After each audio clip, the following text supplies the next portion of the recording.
मुख्यमंत्री परिषद की बैठक का दूसरा दिन भाजपा शासित राज्यों के मुख्यमंत्री और डिप्टी सीएम की बैठक। बीजेपी मुख्यालय में पीएम मोदी की अध्यक्षता में यह अहम बैठक जारी है।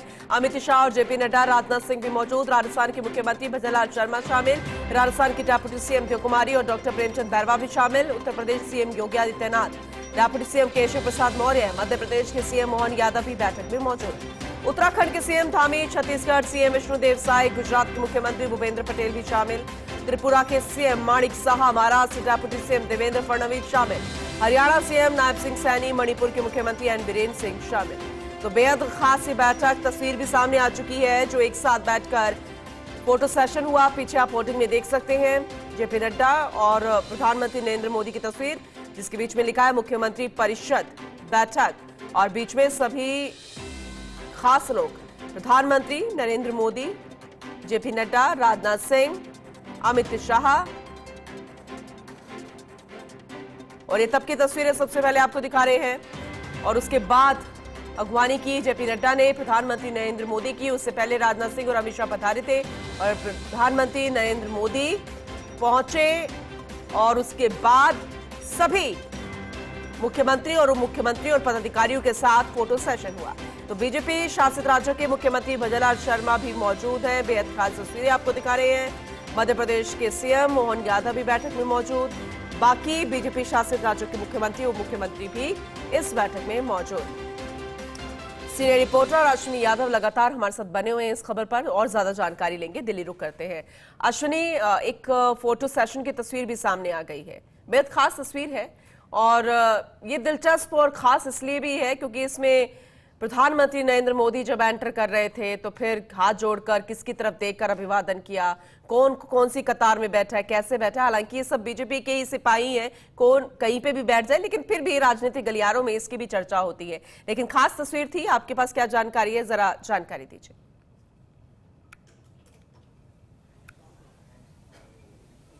देखिए पूनम, मुख्यमंत्री परिषद के भाजपा हेडक्वार्टर में बैठक का आज दूसरा दिन है।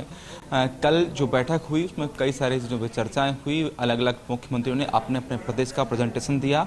उन्होंने बताया कि केंद्र की ओर से जो योजनाएं शुरू की गई वो उन योजनाओं तक कहां तक पहुंचा पाए, क्या आम आदमी को उसका फायदा मिला या नहीं मिला, उनके प्रदेश में कितना सुशासन है। लगातार केंद्र सरकार इस पर जोर दे रही है कि आम व्यक्तियों को लगना चाहिए कि गवर्नेंस गुड गवर्नेंस है। और आज की जो बैठक है, तस्वीरें आपने दिखाई, फोटोज आपने दिखाई, अभी तक नाश्ते की टेबल पर सब लोग हैं, सारे मुख्यमंत्री प्रधानमंत्री नाश्ते की टेबल है। 11 बजे मन की बात जो प्रधानमंत्री नरेंद्र मोदी करते हैं, मन की बात सभी मुख्यमंत्री यहाँ भाजपा हेडक्वार्टर में सुनेंगे, और ये संभावना है कि 11:30 बजे वापस बैठक शुरू होगी। उससे पहले अनौपचारिक बातचीत और अनौपचारिक बैठकें हैं, नाश्ते की टेबल पर हैं, वो सब होगा। 11:30 बजे बाद वापस बैठक शुरू होगी। उसमें कल जो बाकी छूट गया था वहीं से शुरू किया जाएगा। जिन मुख्यमंत्रियों की ओर से प्रेजेंटेशन पूरा नहीं हुआ था वो किया जाएगा। एक बार सभी मुख्यमंत्रियों की बात सुन लेने के बाद प्रधानमंत्री और केंद्रीय संगठन अपनी तरफ से निर्देश जारी करेगा कि उन्हें क्या करना है, कहां कौन सी कमियां रह गई हैं, उस पर उनके फोकस करना है। आज ये बैठक उसी को लेकर खास तौर पर है कि सभी मुख्यमंत्रियों को निर्देश मिलेंगे कि उन्होंने योजनाओं के साथ कितना अच्छा किया है या उसमें और अच्छा क्या कर सकते हैं। बैठक 1 बजे लंच ब्रेक बताया जा रहा है बैठक में, जो उसके बाद 3 बजे तक ये बैठक चल सकती है, और 3 बजे के बाद प्रधानमंत्री जब यहाँ से निकलेंगे उसके बाद ही बाकी मुख्यमंत्री निकलेंगे। संभावना ये भी है कि बैठक 4 बजे बाद तक भी चल सकती है, और उन सभी विषयों पर जो संगठन के विषय हैं, जो केंद्र सरकार और राज्य सरकार के बीच के विषय हैं, कैसे भाजपा शासित प्रदेशों को केंद्र सरकार सपोर्ट करके कैसे उन राज्यों को आगे ले जाया जा सकता है, कहाँ कोई कमी रह गई है, कैसे विकसित भारत में सभी राज्य खुद को विकसित करके अपना योगदान दे सकते हैं। जाहिर सी बात है, योगदान किसका रहेगा, कैसे आगे बढ़ना है, पूरी रूपरेखा, हर एक तरीके से स्ट्रैटेजी बनाई जा रही है अश्विनी। लेकिन जो प्रेजेंटेशन दिया जा रहा है वो भी बेहद महत्वपूर्ण है। कल भी बेहद खास दिन था। आज अगर हम बात करें तो उत्तर प्रदेश का प्रेजेंटेशन भी दिया जा चुका है, योगी आदित्यनाथ दे चुके हैं, और जहां पर उत्तर प्रदेश में सब कुछ ठीक नहीं चल रहा, ये भी चर्चा चल रही है, उस बीच इस तरह से प्रेजेंटेशन देना, पूरी जानकारी देना, फिर वापस दिशा निर्देश लेकर काम करना कितना महत्वपूर्ण है, ये भी जरा अपडेट कीजिए।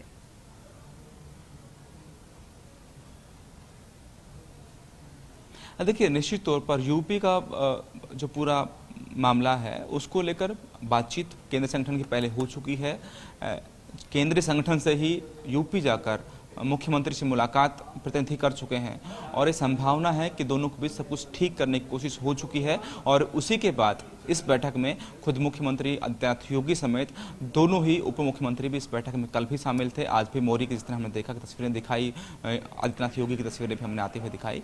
तो इस बैठक में मौजूद है, जो प्रेजेंटेशन होगा वो उस स्टेट में, ये अगर यूपी है तो यूपी के स्टेट में केंद्रीय योजनाओं के साथ कितना काम हुआ, स्टेट की योजनाओं के साथ कितना काम हुआ, गुड गवर्नेंस कितनी हुई, और खास तौर पर 4 मुद्दे हैं जो सभी राज्यों के साथ मिलकर बातचीत होगी। इसमें बिजली पानी है, शिक्षा है और स्वास्थ्य है। इन 4 मुद्दों से जुड़ी हुई योजनाएं कहां तक पहुंची हैं। जिस तरह नीति आयोग को लेकर बात हुई थी कि हमारे देश में अगर आने वाले समय में बुजुर्गों की संख्या बढ़ती है तो स्टेट्स को भी तैयार रहना चाहिए कि किस तरह उनके साथ हेल्थ सर्विसेज उनके साथ अच्छी की जा सकती है उन स्टेट्स में, ताकि आने वाले समय में उन्हें दिक्कत नहीं हो। तो इसी तरह की चीजें हैं कि विकसित भारत के साथ साथ स्टेट कैसे विकसित होंगे, कौन सी जो चीजें हैं उन्हें ठीक किया जाना चाहिए, कौन सी योजनाओं को और अच्छे से काम किया जाना चाहिए। और खास तौर पर जो केंद्र सरकार की योजनाएं हैं, मुख्यमंत्री का स्पेशल फोकस है कि इन योजनाओं को जिन लाभार्थियों के लिए शुरू की गई उस लाभार्थी तक वो योजना पहुंचे। वो लाभार्थी अगर उसमें लाभ ले सकता है तो उसे उसका लाभ मिलना चाहिए। ये एक कोशिश है और यही इस बैठक का उद्देश्य भी है। योजनाओं का लाभ मिले जनता को, जिसके लिए योजनाएं बनाई गई है और जिसके दायरे का विस्तार भी किया गया घोषणाओं के बाद, जो चाहे राज्य सरकार की बजट की बात करें या फिर केंद्र सरकार की बजट की बात करें। लेकिन एक माउथ पब्लिसिटी का भी बहुत जिक्र होता है, धरातल पर काम करने का भी जिक्र होता है कि केंद्र सरकार की योजनाओं का बखान हो। मार्केटिंग भी होती है, सोशल मीडिया पर भी बहुत सारी चीजें होती हैं। ये हमेशा ही बीजेपी अव्वल रही है। लेकिन अभी पिछले चुनावों का जिक्र करें अश्वनी, तो कांग्रेस भी भारतीय जनता पार्टी के राह पर चलते हुए बहुत ज्यादा एक्टिव हो गई है, मार्केटिंग करने के पर्पस को लेकर चाहे कहें या फिर और भी तमाम अन्य तरह की बातों को लेकर कहें।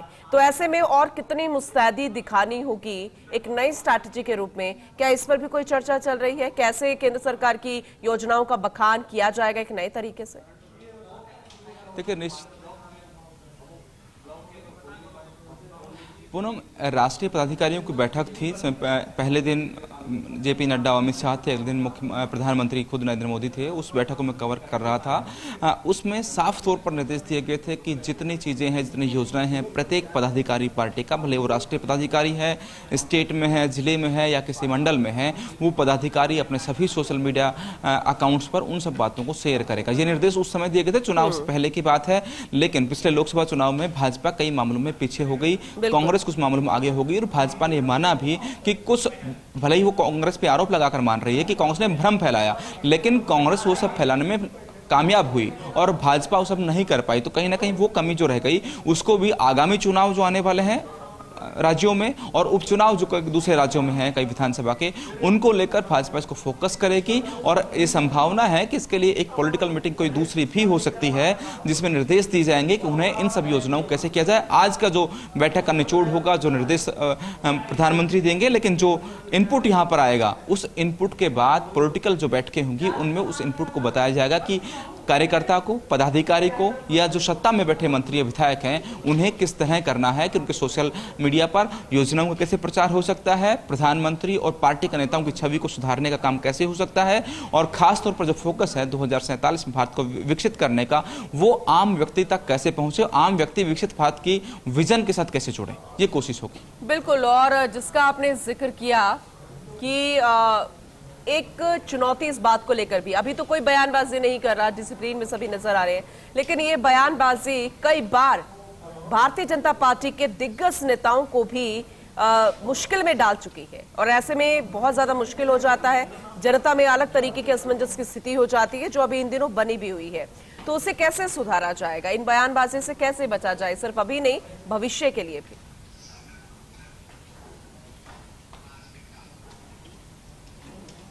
देखिए, निश्चित तौर पर प्रधानमंत्री और केंद्रीय संगठन भाजपा का अपने कार्यकर्ताओं को, नेताओं को, खासतौर पर उन राज्यों में जहां पर थोड़ा बहुत नेताओं के बीच में क्लैश है, ये साफ निर्देश दे दिए हैं कि कोई भी बयानबाजी मीडिया में या बाहर कोई बैठकों में मीटिंगों में नहीं की जाएगी। जो कोई समस्या अगर किसी नेता या साथी नेता से है, साथी मंत्रिमंडल में किसी से है, मुख्यमंत्री से किसी से है, या दूसरी कोई चीज़ें हैं जो पार्टी के खिलाफ जा सकती हैं, वो पार्टी मंच के अलावा कहीं नहीं रखी जाएंगी। हालांकि एक प्रोटोकॉल भी प्रत्येक पार्टी में होता है, लेकिन उसके बावजूद बहुत सारे नेता ऐसे होते हैं जो बयानबाजी करते हैं। ताज़ा उदाहरण यूपी का है, वहाँ भी निर्देश दिए गए और खास तौर पर सभी राज्यों में निर्देश भाजपा की ओर से दिए गए हैं कि ऐसी समस्या, ऐसी बातें सामने नहीं आनी चाहिए कि मीडिया में और लोगों के लगे कि भाजपा में फूट है। फूट जब सामने आती है तो दूसरी पार्टी का मनोबल बढ़ता है, दूसरी पार्टी के साथ लोग जुड़ते हैं और भाजपा के जो कार्यकर्ता हैं उनका मनोबल डाउन होता है। ये निर्देश साफ तौर पर दिए गए हैं। कोशिश है कि किसी भी राज्य में इस तरह की स्थिति से नहीं निपटना पड़े। अंदर खाने जो बैठकें पार्टी की होती हैं उसी में इस तरह की बातें सामने आएँ, उसके लिए लगातार बीच में जब बातें आई तो कोऑर्डिनेशन कमेटी सीनियर नेताओं की ओर से बनाई गई थी और खास तौर पर अमित शाह, राजनाथ सिंह और जेपी नड्डा की जिम्मेदारी थी कि उन सभी इश्यूज को निस्तारित करें जो आपस में नेताओं के बीच में है। राजस्थान में अभी ऐसा कोई मामला सामने नहीं आया। जब से नए मुख्यमंत्री बनाए गए बहुत सारी बातें हुई भजन लाल शर्मा को लेकर, लेकिन अभी लोकसभा के बाद तक का जो समय गुजरा है उसमें ऐसा लगता है कि भजन लाल शर्मा अपने आप को लीडर बनाने में कामयाब हुए हैं। अभी भाजपा ने 9 नेताओं को राज्यपाल भी नियुक्त किए हैं, कुछ राज्यपाल पहले से उनकी जगह बदली गई है। तो निश्चित तौर पर भाजपा वरिष्ठ नेताओं का ख्याल भी कर रही है। राजस्थान से ओम माथुर का नाम है तो उनका ख्याल रखा गया है निश्चित तौर पर और उन्हें अब सक्रिय राजनीति की बजाय राज्यपाल बनाया गया है। तो भाजपा ये कोशिश भी कर रही है कि जो सीनियर नेता हैं उन्हें कहाँ एडजस्ट किया जाना है ताकि उनका मान सम्मान भी बना रहे और समस्याएं भी क्रिएट ना हो और नई लीडरशिप भाजपा के पास तैयार हो जाए ताकि आने वाले समय में, आने वाले चुनाव में और आने वाले लोकसभा के अगले चुनाव तक भी भाजपा के पास प्रत्येक स्टेट में अच्छी लीडरशिप हो जिसके नेतृत्व में चुनाव लड़ा जा सके और जीता जा सके। बिल्कुल सही कहा आपने अश्विनी, और इसीलिए ये बैठक बेहद खास मानी जा रही है और हर किसी की नजर इस बैठक पर भी टिकी है क्योंकि जब भी इस तरह की बैठक होती है उसके बाद बहुत कुछ खास बाकी राज्यों में जो कि खासकर बीजेपी शासित राज्य हैं उनकी धरातल पर इंप्लीमेंट के जरिए होता नजर आता है। आगे भी आपसे जानकारी लेते रहेंगे, हर एक अपडेट के जरिए दर्शकों तक पहुंचाएंगे जानकारी। फिलहाल बहुत शुक्रिया अश्विनी आपका, बने रहिएगा। तो बेहद खास बैठक है, मुख्यमंत्री परिषद की बैठक, प्रधानमंत्री नरेंद्र मोदी की अध्यक्षता में ही बैठक है। तो जरा सोचिए कितनी खास बैठक होगी और अंदर खाने क्या कुछ चल रहा है ये निकलकर सामने नहीं आ रहा, लेकिन जिस उद्देश्य से है मुख्यमंत्री परिषद नाम से ही जानकारी आप तक पहुंचा रहे हैं तो सभी बीजेपी शासित राज्यों के मुख्यमंत्री, उप मुख्यमंत्री इस बैठक का हिस्सा है और क्या कुछ रहेगा इस बैठक के जरिए आप तक पहुंचाते रहेंगे जानकारी।